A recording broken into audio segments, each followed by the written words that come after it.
मी आयुष सोगले याचा विषय मूवी बघायला. तर आम्ही आज पूर्ण फॅमिली सगळी मूवी बघायला चाललोय.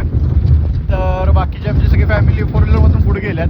फक्त आम्ही 5 जणच होतो. 5 जण राहिलेलो बॅगला, कारण की थोडे काम होते. मग आम्ही कॅरीतून चाललेलो आहे. तरी बघा, बघू शकता इकडून असं. आणि बघा इकडे पांघरून घेऊन झोपलाय माझा भाऊ. गार एवढं लागायला लागले, पांघरून घेऊन बसलोय आम्ही. बॅग सगळं झोपून टाकणार आहे. बॅग जोपर्यंत विटा वगैरे येत नाही तोपर्यंत आम्ही झोपून टाकणार आहे बॅग साठी. गावात गार लिही लागायला लागले होय. सगळं पांघरून उडं लागले, सगळं गार लागायला. मग कसं झोपायची परिस्थिती आहे आता.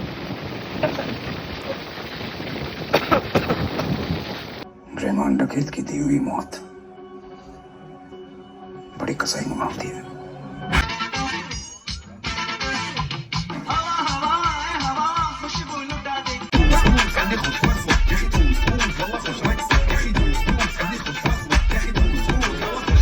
आमची फॅमिली आम्ही सगळीजण आलतो पिक्चर बघायला. झालेला पिक्चर कॅरियन गाडी घेऊन आलतो. तर आमचा पिक्चर झालेला आहे बघून. तर आता आम्ही जाणार आहे घरी. तर पिक्चर होता चांगला, धुरंधर होता. धुरंधर बघितला, जायचं घरी. चला, कसं वाटलं बघून पिक्चर? हा कसं वाटलं? एक नंबर बाबा, बरं वाटलं. एक नंबर.